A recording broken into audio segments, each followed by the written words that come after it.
One thing that I want to make clear, whites show toward me. As far as I'm concerned, as long as that same respect and recognition is not shown toward every one of our people in this country, it doesn't exist for me.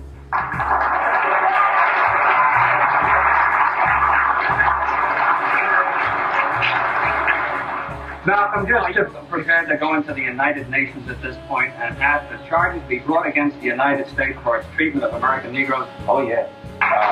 Please. The audience will have to be quiet. Yes, as I pointed out when I was during my travels, that nations look, African nations and Asian nations and Latin American nations look very hypocritical when they stand up in the United Nations condemning the racist practices of South Africa and that which is practiced by Portugal and Angola, and saying nothing in the UN about the racist practices that are manifest every day against Negroes in this society. Even in South Africa, those Africans aren't faced with bayonets and aren't faced with police dogs. And when I was in Beirut, I saw a picture on the front page of a Negro being beaten in Tennessee, on the front page of the paper in Beirut. When I got to Cairo, I saw the same picture of a Negro being beaten in Tennessee. When I got to Lagos, I saw the same picture. So were these African nations knowing the brutality that is inflicted upon black people in this country, simply because those black people are trying to get what the Supreme Court said they were supposed to have 10 years ago? I would be not a man. If I was in a position to bring it in front of the United Nations and didn't do so, I wouldn't be a man. Now, do you intend to lead the charge in the United Nations? Well, I find that to say you're going to lead something creates a lot of hostility, division, jealousy, and envy. I hope to work with any group of leaders or any group of organizations to do whatever is necessary to see that this problem is brought before the United Nations. Have you had any commitment from any nations in Africa to support you? I would rather not say at this time. But one thing I found in my travels, all of them look upon us as their long-lost brothers. You realize the implication is that you have had such a commitment, when you say. This is your interpretation of what I said.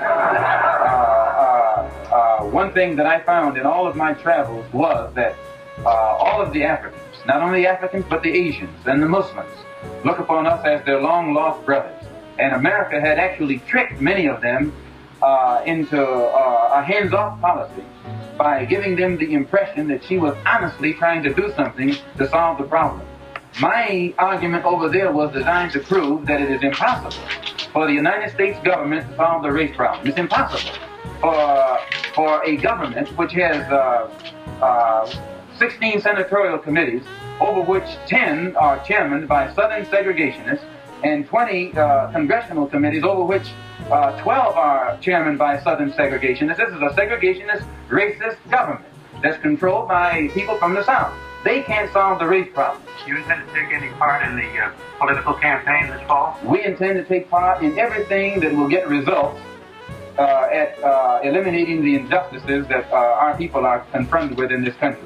Politically, economically, anything. Will you support candidates of either of the two parties? We'd rather not say at this time.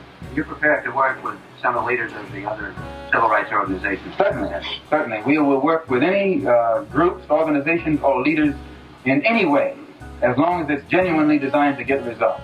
And any action on the civil rights bill, how will this affect the direction of your movement? Any action on the civil rights bill?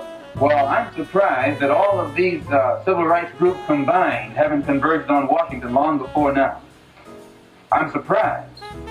If they took all the time and the expense of going down last year, singing their songs and things of that sort, before they even started the filibuster, I'm surprised that they have permitted the filibuster to go on as long as it has and have not taken any concrete actions to bring it to a halt. Would you join another march to Washington? Oh, yes. You didn't last year, did you? I didn't last year because I was a part of the Black Muslim movement, which has as its policy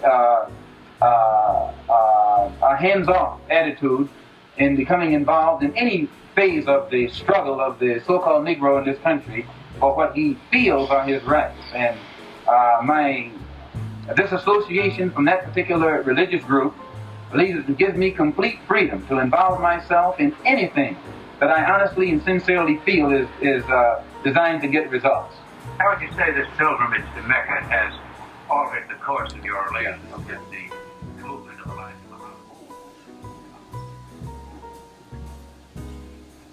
Malcolm, some more controversial remarks was a call for black people to get rifles and form rifle clubs sometime back.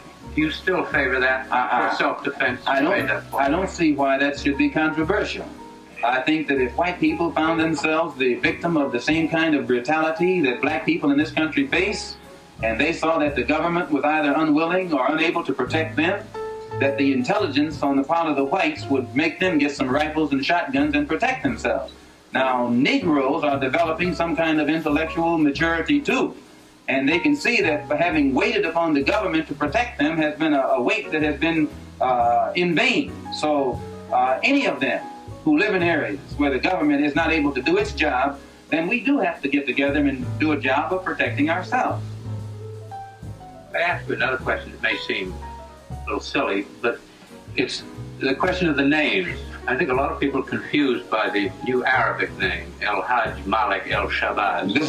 I've always had the name on my passport, Malik El Shabazz, only I only used it in the Muslim world. Well, Hajj is a title that is given to any Muslim who makes the pilgrimage to Mecca during the official Hajj season. Well, will you now use Shabazz and drop X?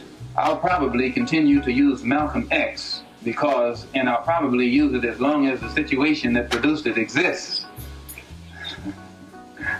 You don't feel that Shabazz takes the place of X? My going to Mecca and going into the Muslim world, into the African world, and being recognized and accepted as a Muslim and as a brother may solve the problem for me personally. But I personally feel that my personal problem is never solved as long as the problem is not solved for all of our people in this country. So I remain Malcolm X as long as there is a need to protest and struggle and fight against the injustices that our people are involved in this country.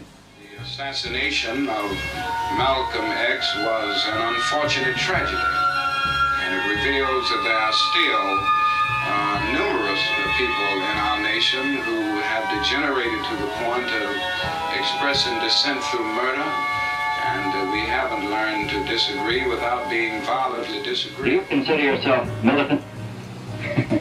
I consider myself not.